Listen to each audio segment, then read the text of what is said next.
It's a great experience we have gathered today. Thank you, Amitabh, Bianca, and team to get all these people together. It's my honor to be their moderator. And I was told before coming here that it's also a trick so that I don't hijack the panel, so they made me moderator. So, so I'm glad to be doing this moderator role today.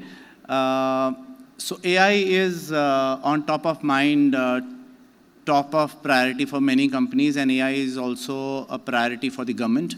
There is a lot of talk, there is a lot of investment flowing in, and we will see it from the context of what people are doing on this subject and how they are. It's not just tech, it's about people, process, and how they are prioritizing this topic. So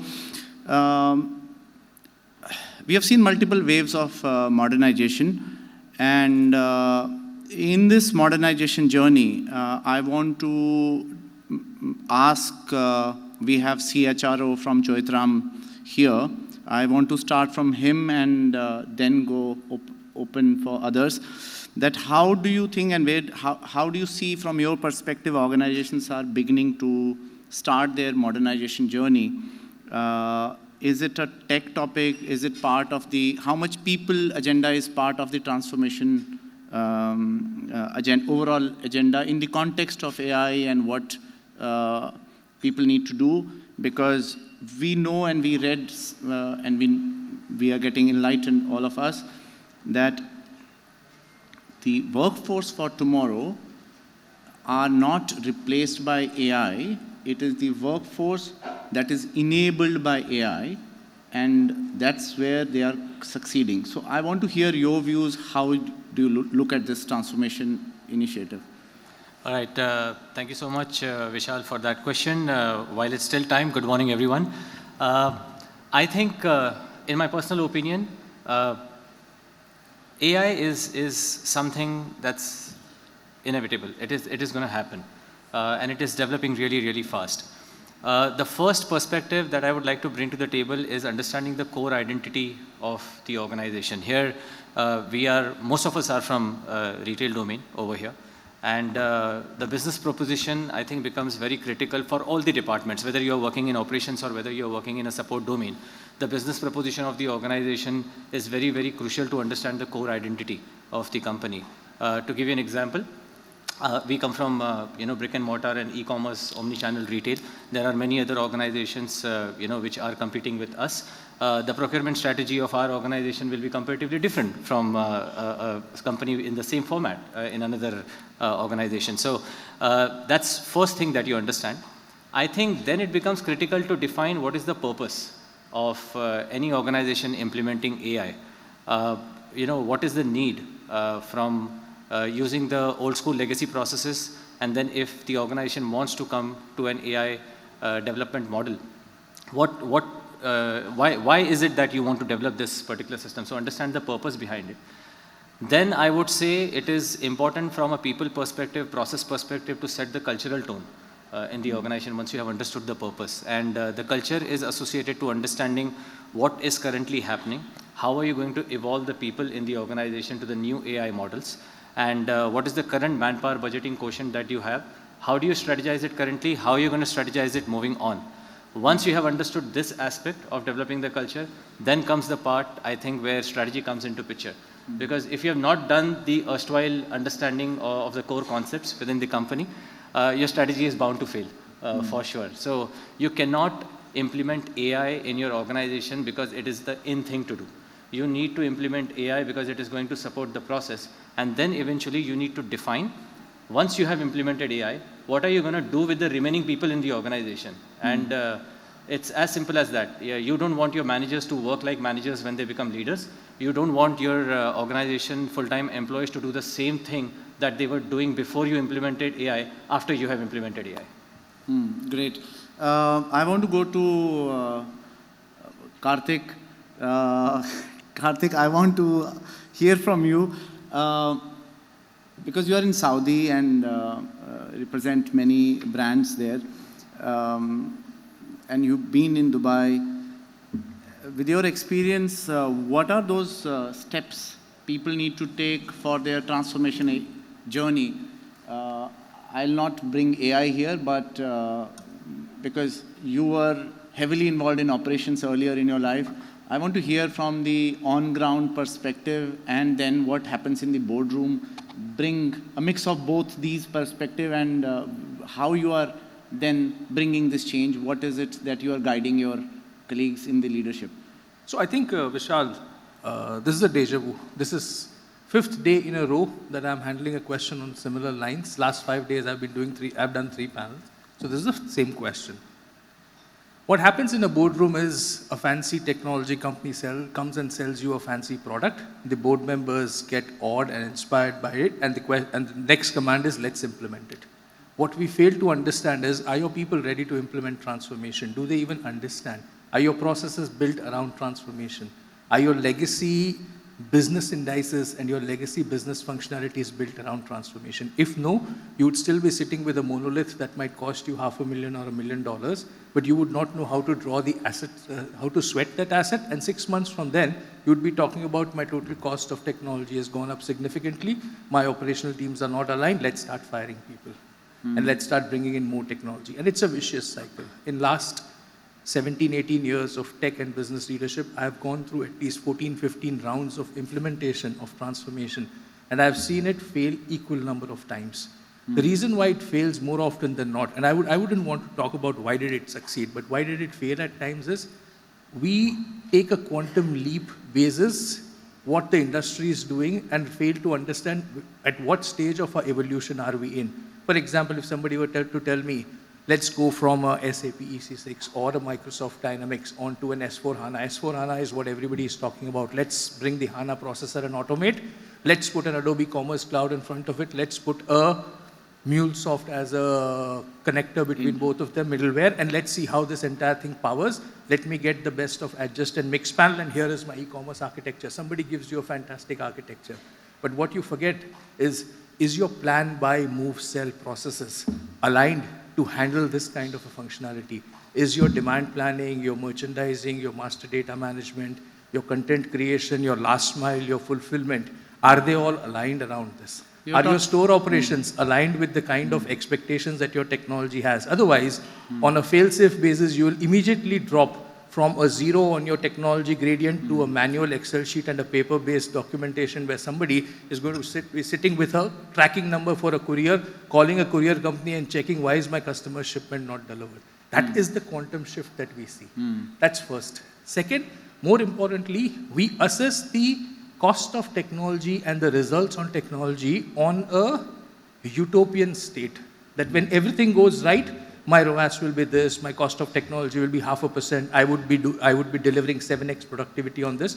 But the journey from 1x to 7x is what requires mettle, what requires is investment appetite, what requires a very strong understanding of SOPs and an ability and an agility to continuously evolve. If you're not able to evolve and only you look at a utopian goalpost, you would find yourself in a disaster on day one. I built an e-commerce startup a few years ago, best of the technology stacks. Everything was right. Everybody told me, investors were very happy, said, you know what, you're going to make millions out of it. Everybody forgot that when you meet the customer, the day one, everything is going to fall apart. Because the customer's expectations versus what you are delivering are not aligned. And when you look at a landscape in Saudi, you have two opposite business indices. One is an extremely fast-paced moving economy where consumption and demand is significantly high. At the same time, your supply indices, your capability indices, your tech evolution indices, and your maturity of processes indices are failing to catch up at times. And hence, what you end up doing is cut, copy, paste from other businesses, cut, copy, borrow what others are doing, try to superimpose on your business, and you sometimes realize you've created a hybrid business which nobody knows. You're moving from a people-dependent industry, hitherto, to a completely tech-enabled industry. You create a chatbot that wants to talk to your customers. You forget the chatbot to teach how do you greet a person. You forget the chatbot to teach, troubleshoot basic issues of language and cultural sensitivities. Your chatbots fail. So you need to be in line with the evolution of the industry, your capabilities, your people, and your ability to invest into the technology. So, Karthik, it sounds like you're saying, guys, you do all these things, don't sell and don't buy these solutions and the toys that people are trying to sell you. Get your basics sorted and have the basics and other things in perspective, and then take steps. Whether you want to move fast or slow, it's up to you at the pace that organization can take, but that's how people should look at how they need to do the transformation. So I'll give you an example. There are two kinds of tech buyers. One tech buyer is, Algolia is quadrant one solution. I need Algolia today, otherwise my business is going to suffer. I cannot survive without Algolia. That's one tech buyer. Second the same tech buyer says, I need haptic chat, I need this chat, I just need that chat because I cannot have my customers see that option on somebody else's site but not see it on my site. The other buyer says, I have reached 1 million impressions on my 1 million sessions on my site per month. I'm not able to create my recommendations on my own. My search and composite buildings are not coming live with me.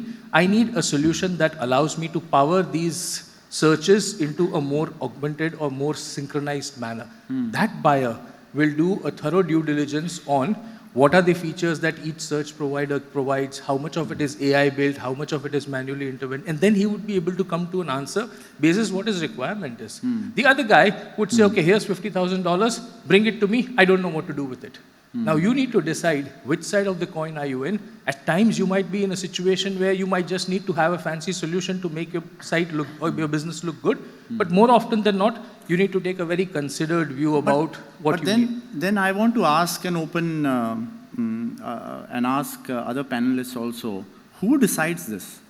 Who's taking a call on these things, and is it like people have to be brought into a room every single time, or it's somebody else's job? Because there are companies who have hired CDIO, CTIO, fancy titles. Now people are hiring AI officers. We have one of the panelists who is transformation person. I want to understand, Ankur, because there are many things. You are the transformation guy at Apparel Group, and you'll be, I'm sure, must be asked by so many people on all those things that Karthik highlighted and the challenges that are there, and then people are looking at, okay, you are my transformation guy, and what do you suggest? And then you are dependent on operations side, business heads, technology leader, and everyone else, and the people function as well, that you can't transform unless and until all these pieces of puzzle fall in place. So how do you see it? And it makes your role very difficult, isn't it? So we need to understand what are you doing in this kind of how you are simplifying this puzzle so that organizations are using people like yourself and your capabilities to drive this modernization agenda. Correct. Thanks, Vishal, for the question. And I think good that other panelists have highlighted these key issues. I think the first thing is to get the alignment from the board, because board is the one which is kind of making this critical decisions of whether and how much are they ready to jump into this transformation level. The good thing is that, in the past, when I was driving this journey back in Gurgaon, in Yatra, for example, at that time the board was aligned, but there were still questions of what will be the ROI and so forth.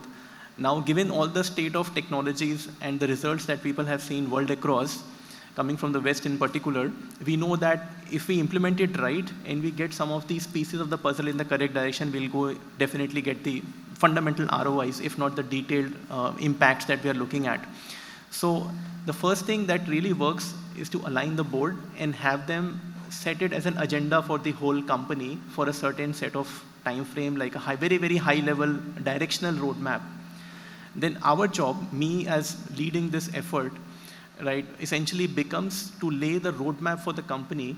First, identify the areas where we can really show the impact in terms of business, because that is where the people will pick up. So for example, if you look at business heads and you try to convince them that these are the things, for example, if you do logistics, if you do replenishment, automation, if you do pricing automation, marketing analytics, and put, let's say, generative agentic AI, what is the ROI you are going to get? And they may, at an initial step, find it as a very new, fancy terminology with very low impact. They may have had past experiences where they have seen failures of these projects. And that's what I have seen evidences of that at multiple places that I've worked in the past, including currently at Apparel. So their initial interest in that will be very low.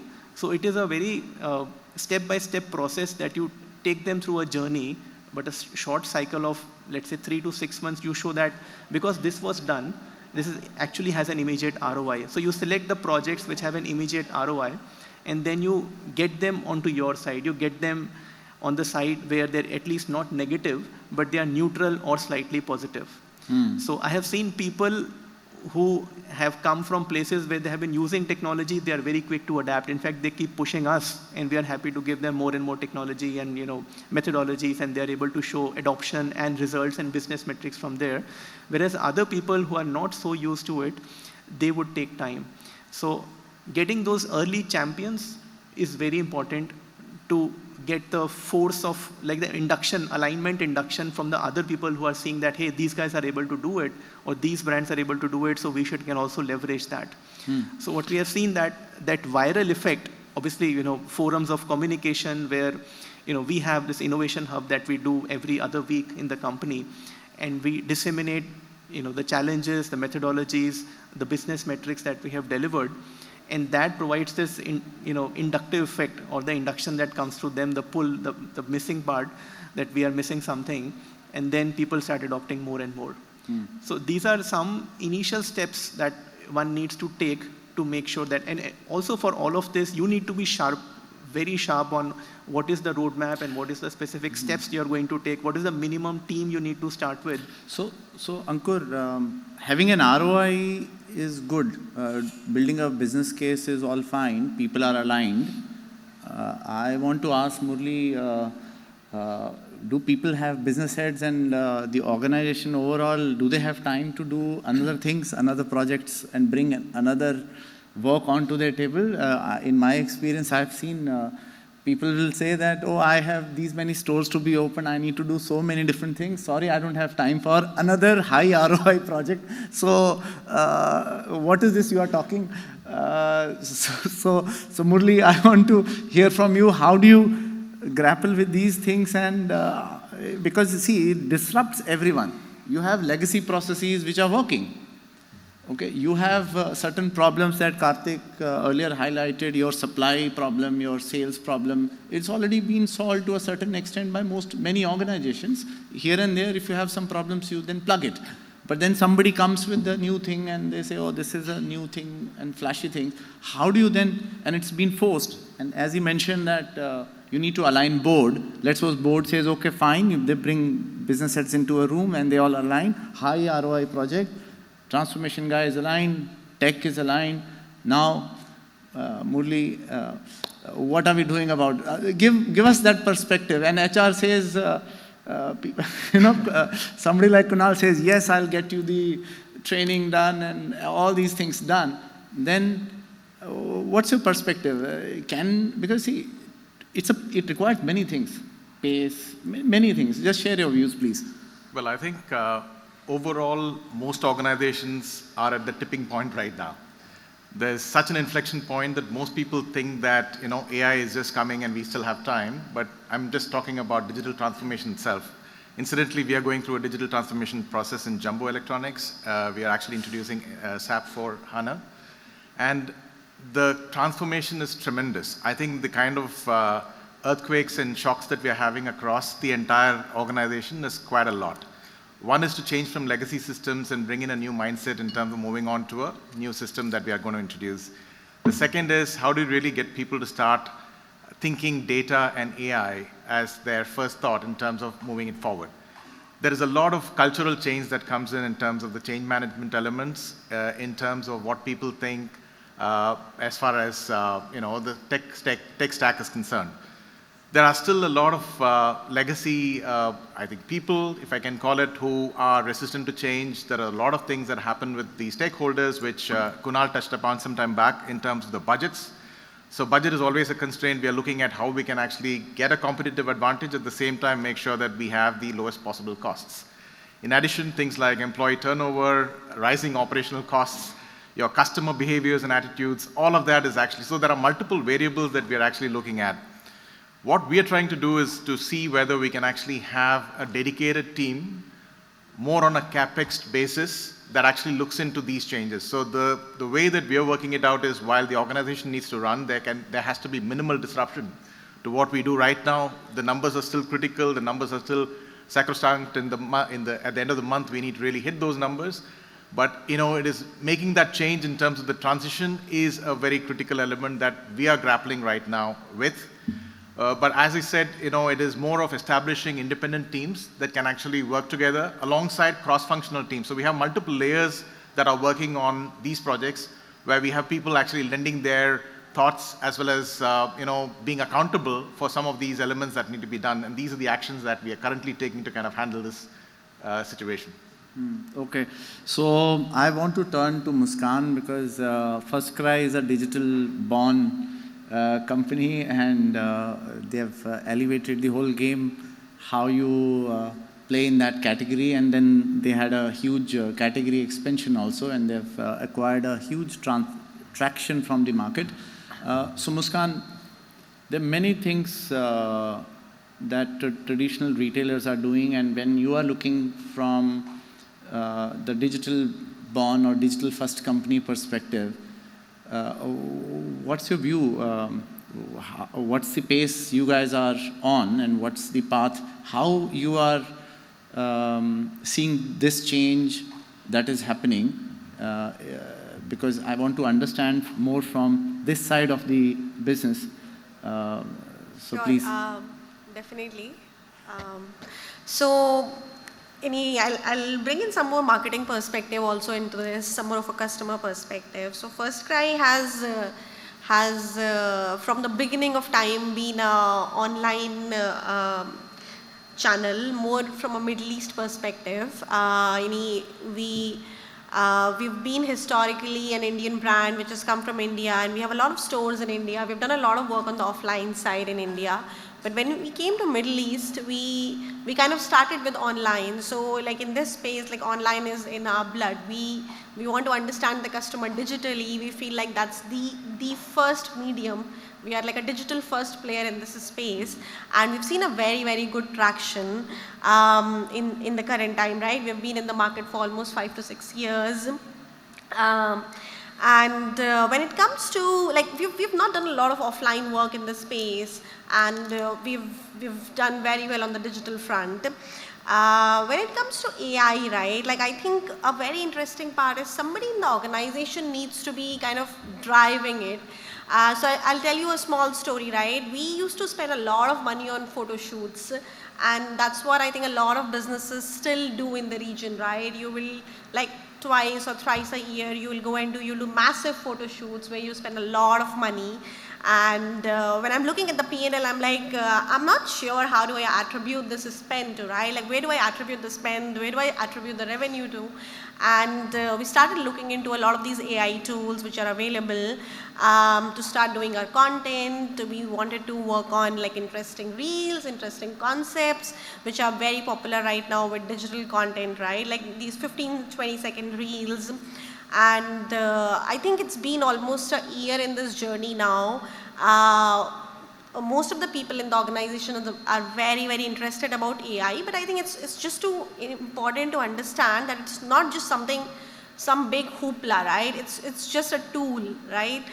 It's just a way to make your processes simpler.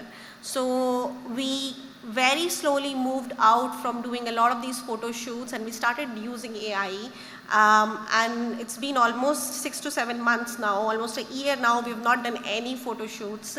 And Great. we are creating all of our content using AI, like amazing videos brand videos, introducing products, introducing new concepts in the market, doing Ramadan campaigns, doing all of these, like now we are planning a back to school campaign, and all of these we are doing using AI. And like once we see these, it's like, wow, like AI can do this, and it's unbelievable to see how you can just tell Muskan, I AI. want to understand how many people actually did you involve in deciding all these things?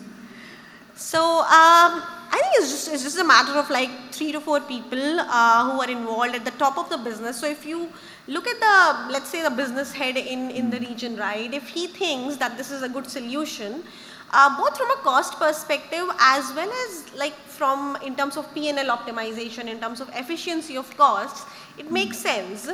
And it's not like we let our team go, right? It's a matter of upskilling people. So somebody who was doing a photo shoot earlier can start looking into, how to use this AI tool. Maybe I can create this video, what I was trying to shoot, using this particular AI tool. So it's about just upskilling people, using AI not just for like photo shoots, using them for our ad optimizations, for copy creation, for a lot of content. So I think it's marketing, especially in this space. AI is very, very helpful, and it's enabling us to do work faster. So yesterday we were able to do something, launch a big campaign, maybe it takes another 45 days. Now it could take probably 25 days for us to do it. So that's Muskan, the win. it's very important. The reason I asked how many people were involved in decision making, see, that's the difference in digital born company and a lot of traditional companies, because it's all about operating model, wherein you don't have to go to board that we want to use AI for marketing in digital born companies. You don't have to build business cases. It's like you empower them. The operating model basically empower them that, okay, go ahead and experiment, and let's see what happens. Okay, and that's my view. And if you go around and look and attend large companies' workshops and meetings, all the big names, Oracle, SAP, Microsoft, everyone, they're signing so many deals on AI and all that. But if you ask them what exactly are the problems in retail you are trying to solve through AI, they'll say, I am doing SAP S/4HANA, and the ticketing solution is AI driven. Okay, and you mentioned about, Murli mentioned about master data management. So when you're doing SAP migrations from the legacy to S4, the whole thing, there are many, many elements where the migration itself is a huge challenge. Okay, so there is a big talk that is happening, and then there are a lot of people who are, the operating model itself enables people to move fast. So I want to hear from Ahmed, what's his view, because there are a lot of legacy things that are sitting around in different places that you see in your company, in others. What's your view, how people are looking at this? What is slowing people down in this? That's my question. What is slowing people down in this journey? Because everyone wants to modernize, everyone wants to be part of something new, because inherently anyone who is excited about the business and excited about their career, they want to do and be the change, you know. So what is slowing people down? I want to, and how do you see it? So legacy systems are there for a reason, right? They've been around us for years. That they hold a kind of a core logic for the entire enterprise, be it finance, supply chain, and so on and so forth. The way I look at it is, micro-modernization. Like, for example, take a small part of it, do an MVP, prove value to it, and then scale. And, we'll be able to kind of quickly do kind of proof of concepts and prove value, and then scale it to what we call as micro-modernization theory is what I propose for legacy systems. Okay. So, Rupam, you work with a lot of, as a solution provider, you work with a lot of people, and I'm sure some of your customers are in the room or maybe in the panel. Where do you see is the challenge? Because there is a lot of technology available today, but the buyers of that technology and the people who need to really work on that, what's the challenge do you see? Why people are not able to move fast? What is stopping them? Am I audible? Yeah. So Vishal, the major thing that we see over here is fundamentals in terms of the data. So data is scattered, data is not integrated properly. So on top of that, whatever we try to build, let's say AI or robots or bots or whatever we say, there are chances and there are consequences also that it will not function properly. So it's very important that two things are important for any organization. First is understanding their data, where they are, and definitely to have awareness that, okay, what is going on. But do people really know where their data is? Do people know the information architecture in their company? What do you see? Because in my personal view, if you go informally on the cigarette smoking break or maybe over a water cooler conversation, a lot of people don't know about these things. So to expect then that people know, I don't think so. So what do you think? Because you are in this market for a while now. Yes, so absolutely, and we have faced these challenges, questions, definitely. So what I could see is that there are two AIs running. So one within the organization and one outside the organization. So it's okay for the organization to look at their AI race rather than looking at outside what is going on. So the data plays an important role. People know that, okay, what is structured and unstructured. We have gone a long way from understanding what is unstructured data. Today, like 90% of the data is unstructured. So as even Muskan was talking about, so that's what you see, 90% you still see unstructured data. Unstructured data. So structured data, the data points are very less. Everything is becoming unstructured. So which means that it's not about the people, it's about the system also. Okay, I want to interrupt you. But business guys will say, wow, it's okay. As long as I have an item code and the barcode associated and unit of measurement, and I'm able to, my point of sale is able to scan that item and at the same price, I'm okay. So why do you need all these things? It depends. There are people who send their kids just to get the basic knowledge and education. And there are people who say that, okay, what I want to make them after 20, 30 years or 40 years. It depends, what is the approach, actually. So you mean to say, to unpack this, what I understood is, you are saying that there are people who just want to do transactions, and there are people who are looking at things they have a vision for themselves. Every transaction should be connected with where, what, why, how. This is very important. Till the time we know that why this transaction happened, and I think somebody from the panel also discussed that, okay, how to connect with it's like one sale is not one, just like somebody sold it from the operation side or sales side. There are multiple things associated to it, from where it originated, who designed it, and who procured it, till the actual point of sale. So there's a journey. So that entire chain needs to be mapped. It's not just one transaction. I see that, okay, I need to get an item and I need to sell it. It's not like that. So technology plays an important role everywhere. AI could change and transform this entire journey, not one point.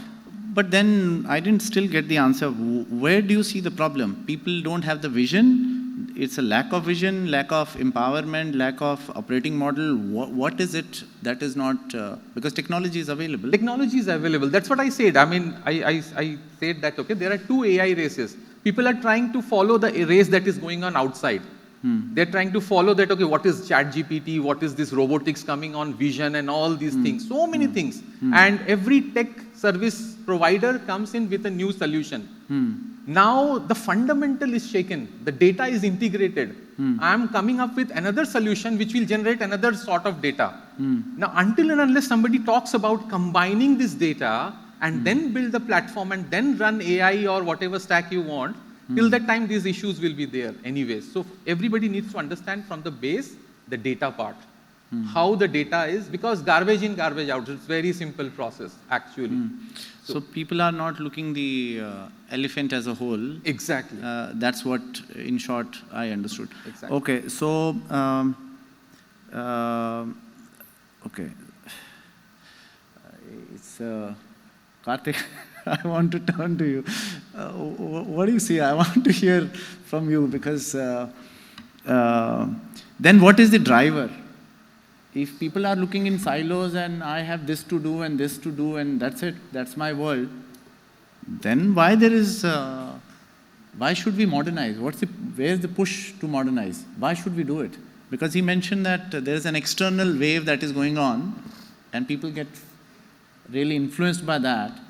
And you read in newspapers that government is investing so much and da-da-da-da. So what is the real push for this? Why do we have to do it? Okay, again, fundamentally, 3 elements. Consistency of performance or consistency of operations, accuracy of operations, pace of operations, precision of operations. If you need to get this right, you need to move from legacy, manual, people-dependent processes to people-powered processes. Take an example of a planning function. Now, when I need to do a demand planning, I can do a demand planning for X number of outlets at certain degree of precision at an SKU level, brick level, class level. When I need to start bringing in complexities of consignment, seasonality, private labels, store density, depth, fixtures, then my planning goes into 6 to 7 dimensions. Excel sheets and macros cannot work on it. Python also cannot work on it. You would need a algorithm that maps your store, your season, your shopper, your past trends and gives you a predictive logic. So what you're trying to do is eliminate instances of errors in terms of your dead inventory, in terms of empty shelves, in terms of shelf villages, or in terms of opportunity loss. That's the first use case.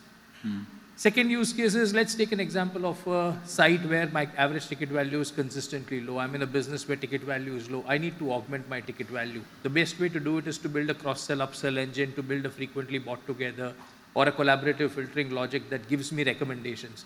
Now imagine if a platform with 15, 20,000 SKUs or maybe 100,000 SKUs, how am I going to build a collaborative filtering and on what levels? So I need a very strong tool that increases my pace of engagement. Third is, take case of a conversational AI on a chatbot. Now, if I'm a business that delivers 1,000 plus orders a day, 2,000 plus orders a day, and my shipping algorithm sometimes fails, I would need a fail-safe to build a barrage field a barrage of questions on where is my shipment. Putting in human beings at that kind of a fail-safe is extremely difficult, and your consistency in responses would not come in. So you need a very strong conversational platform that ensures that the customers are kept informed, kept at bay, kept available. I continue to discuss with my technology partners about accuracy of a code, not because I don't believe in people. I believe that some of the technology partners that I work with are probably grade A in the business. But then you're talking to 25, 30 different people who are building codes at different locations at their own pace, at their own whim, with their own background. You would need a co-pilot that manages and evaluates the code from a consistency and accuracy point of view. You can have a human being do it, but the accuracy that that system would give you would be significantly strong. But you don't need it. You don't need it. I'm just sharing my... no, it depends on what maturity of business you are in. Because I want to challenge this. Because there are a lot of sellers in the market, they are trying to sell this. And there are a lot of non-tech people, they're buying this and they're pushing their tech team, why you don't do this? So okay, because I'll give you an example. Tesco, if anyone in the room has worked with Tesco, long time back, they decided, I think in 2010 or 2011, that their code coverage need to be more than 70%, otherwise it will not pass. They will not do the deployment. Okay, so that strict was the quality gate. That's the old world, 15 years back. Okay, and I was the supplier to them, and I was building something for them. So I had to then align myself that I'll not get any payments and any damn thing for all the effort, because that's the quality gate I need to pass. So there is no machine learning, no AI, no co-pilot, but still, and that project and that program is still running. Okay, so the entire, I'm talking about the dropship platform of Tesco. So what is the, so how do we simplify this for people, especially in UAE and GCC context? Kunal, you want to? So, first thing that I would want to tell everyone over here is that the whole infrastructure of AI that exists right now and that is going to be built up later is based on the wisdom that comes from legacy process itself. So there is one resistance in legacy organizations to changes, we know. what we do any which ways, right? So that's point number one. Point number two, I don't want to implement an AI tool in my organization because it is working well in Muskan's organization, right? I need to understand where are the gaps within my organization. So Ankur mentioned a very valid point that you need to get an alignment from board. What do I take to the board? That Muskan's organization has this beautiful AI, let's go ahead and implement it. They are not going to implement it because of that, right? So if they are convinced that our legacy processes are working well in the organization, we just need to showcase, okay, speaking from the consistency and authentication perspective of what Karthik has mentioned, what is going to be different, right? So Murli mentioned an amazing point about employee retention in the organization. Is something changing after doing that? And plus, what changes? How the processes are going to work? What are your employees going to do? And how is the output from an operational P&L perspective going to be different? If we are able to bring it, if we are able to bring that information on table, that is the way to convince the board. Yeah. Okay. But not because some other organization is implementing AI, so let's do this. It's not going to help us. Okay, that's interesting. Anand, I want to go to you because you are helping a lot of customers in their supply chain transformation. The same thing from a supplier perspective. Exactly. You'll say, I have, Zebra has all these things, I can do so many different things. But when you go and meet, a technology leader or their teams or the supply chain leader and their teams and multiple other people, what do you see that people don't buy into things, or they buy, they get excited about? Where is the, what is happening there? So, first of all, good morning, everybody. Nice to be with a diverse crowd today and get different perspectives. And I'm just going to quote Marcus Aurelius here, Vishal, where he says, everything you say is opinion, not a fact, and everything you hear is perspective and not the truth. Now, that's not a disclaimer from a salesperson, but just because we're going to discuss perspectives here. Okay. So to answer your question on a serious note, if you look at what Zebra has done in the last 50 years, we've been going through the transformation journey with retailers across the globe. And unlike some of the other big tech companies you mentioned, we've stuck to our guns of doing what we know best, which is automation and digitization by hardware and software. This is what we've been doing. So we'd better do a good job, right? And we are pumping in close to 600 million in R&D. So what we do with the money is what is important. And what we've done with that from a key driver standpoint for retailers is that we look at 3 pillars from a modern store standpoint. First one is, how do we elevate customer experience? What are the technologies that is going to be sometimes high impact, low budget? I'll give you an example. We are working with a retailer here where they're buying our assets, Zebra assets, right? And they use these assets, 10, 20 assets in every retail outlet.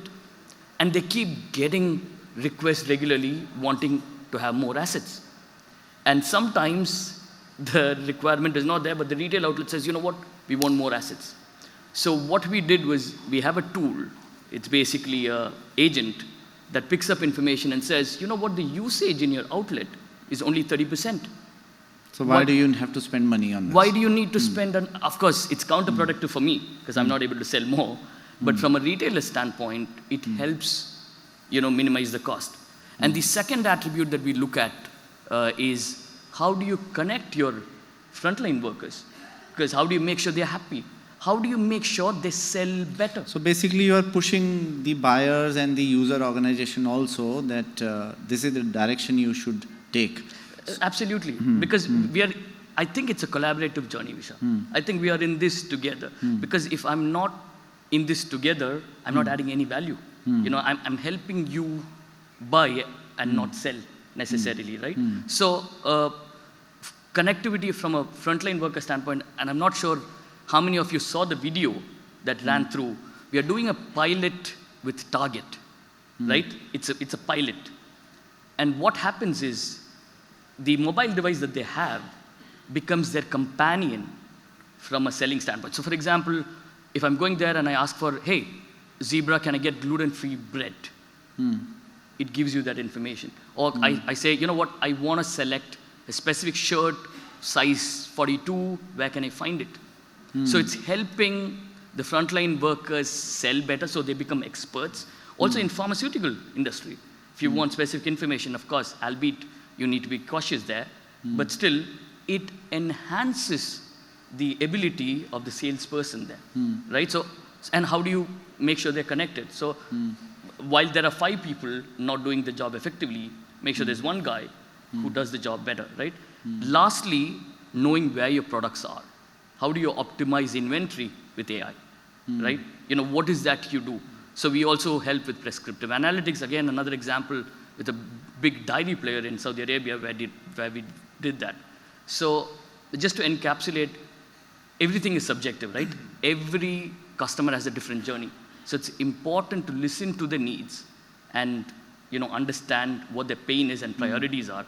And I don't know whether everyone is clear what they'd want. Yeah. We mentioned customer. You need to listen to customer need. People are confused in what they want. But Adriano, I want to go to you because VTEX is driving that platform change in the people have experimented with all the big e-commerce platforms, Hybris of the world, and all the big names.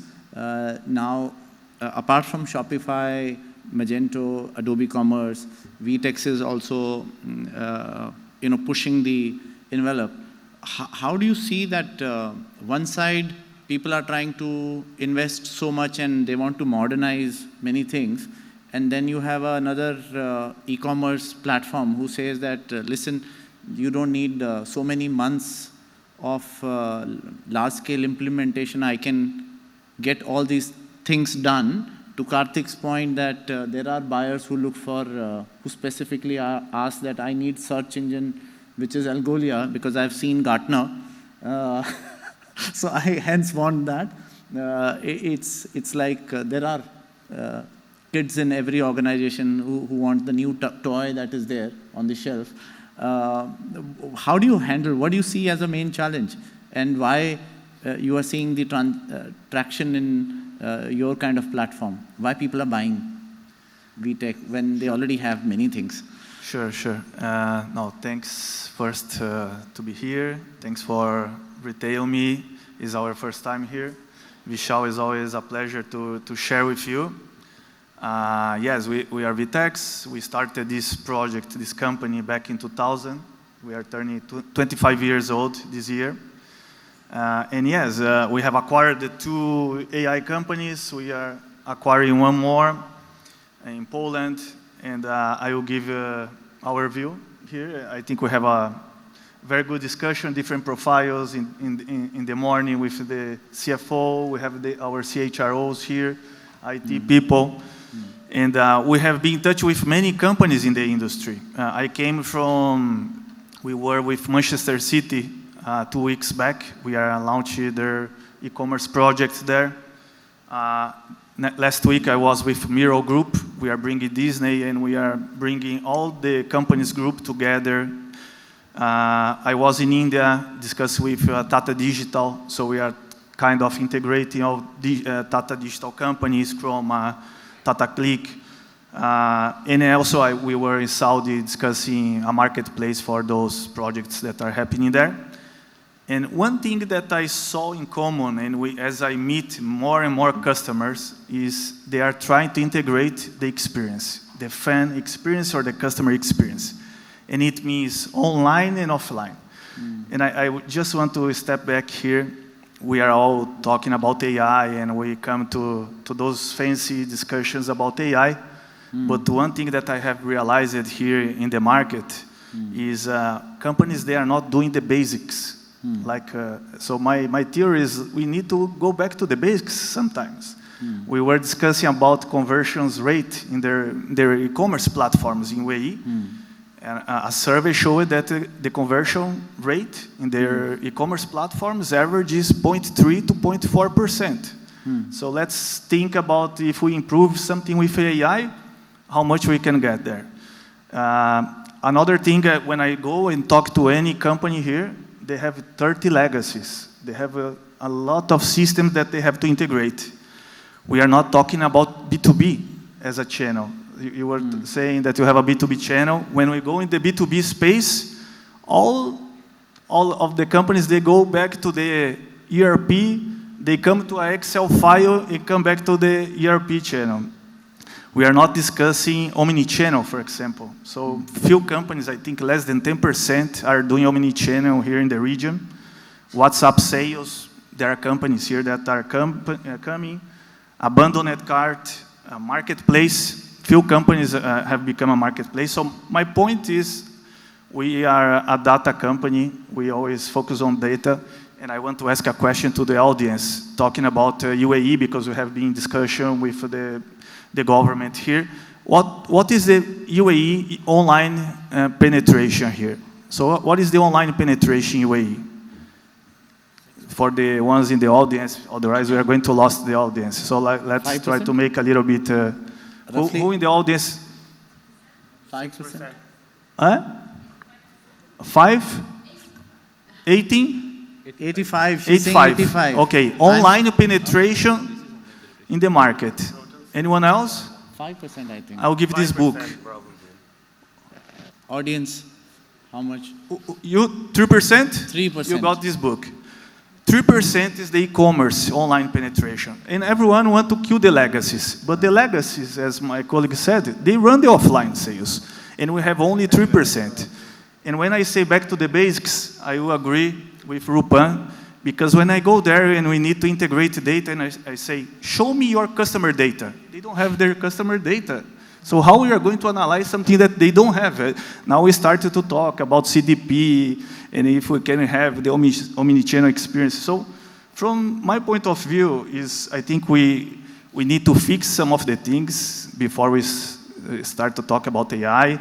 Obviously, it's very good to simplify. I will take your word, simplify. That's what we are seeing. But I think we still have a long way to go. We have another conference at 3 p.m. that we are going to go more deep in details. Thanks, Vishal. Thank you, Adrino. Mustafa, you are trying to transform how the checkouts in the store happens, the legacy process, brick and mortar. Share your struggles, because this should be very intuitive to anyone why they shouldn't do this. But yeah, exactly. why people are not doing it. That's what I thought when I started 10 years ago.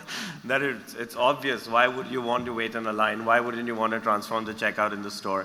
But I was young and stupid, 22 years old, and with a lot more hair. And I thought that it would be very easy, but I didn't have much experience inside retail. Now, 10 years later, after we are live in more than 1,500 stores across our different solutions and across the world, I understand parts of it, right? And, listening to the rest of the panelists for the last 57 minutes, I was just thinking that, there is a need still to have those people who have the big, audacious ideas, right? Dubai is founded on that principle, right? The grand vision in a desert, which nobody expected. But all companies can't be that. Right, so I understand also partly what Karthik was saying, or Kunal, and being practical about things. I think in a big way AI also has that first bifurcation, right? You can use it for two different things. The first is the impossible ideas, right? Nuclear fusion, for example, the things that we don't know how to solve today, and AI could actually bring up an answer, right? Now, in the case of probably 99% of retailers out there, they don't have such problems, right? That they absolutely don't know what to do. So we fall into the second bracket, which is the problems you know how to solve, but AI can help you do it faster, better, cheaper, right? Okay. And for that, what we do, we just go through the line by line, and that's how we also learn to sell MishiPay better. We said, okay, let's go through your biggest lines of cost and see either if we can bring them down or convert them to revenue. Right?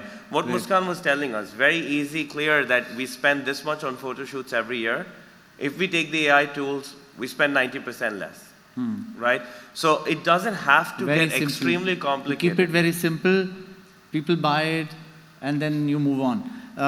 We push for that. It's whether people buy or not. The idea is that they want to see either a reduction in cost or that increase in sale. And as long as you keep that original principle, whether it's approved through the board or through the department, you go back to that original principle all the time, then you will see a success. All of the most successful retailers that we've worked with, they've kept that main principle there, right? They're either trying to cut a cost, and at the end it's very clear, night and day, whether you have or you haven't, or they're trying to increase their sale, and that's also very easy to see. So yes, it's true that you can get very confused, and sometimes projects are 2-3 years long, so you forgot why you started when you ended. But if you keep that first principle of trying to see whether it's a cut cost or an increase in revenue, you know success or failure by the end of it. And for sure, everything will not be successful. Great. Thank you very much. I want to ask our audience and open up if they can ask 1 or 2 questions. Anyone, from anyone here on the panel?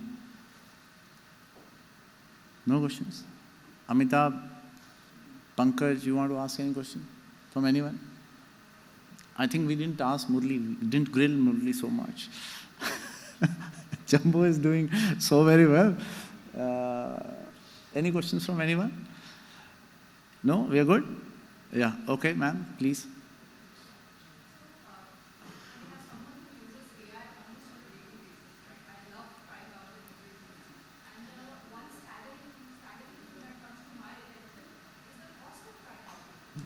Okay. It's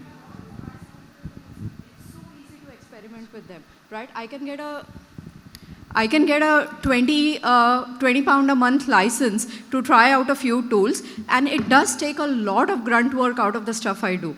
So I want to understand that there is transformation that can happen at the board level, right? Getting 8 people into the room, assigning a budget and aligning everyone's objectives. Or there is transformation that can happen at a very transactional and granular level, giving your people the freedom and the budget to try out different tools. And that is very culture driven.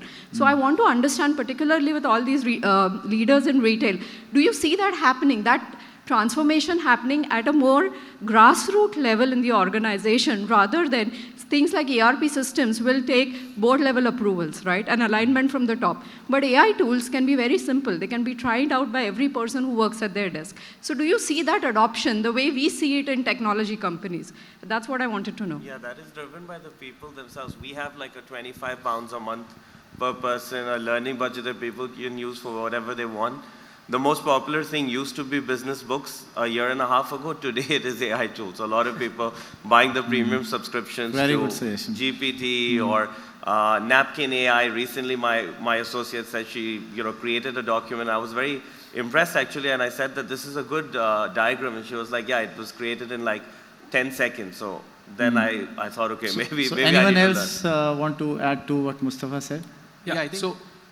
A lot of organizations, when people start to work on improving their own personal efficiency, they start deploying these tools, and everybody, to reduce the quantum of work or to improve their speed, they deploy. But at an organizational level, when you bring about a change in your planning process or you bring about a change in your inventory management process, it requires a little bit thinking through, because the planner might improve his work, but if the assembly line is not dovetailed into it, the planner might do his work very quickly, sit peacefully, but the rest of the organization will still continue to work at a snail's pace.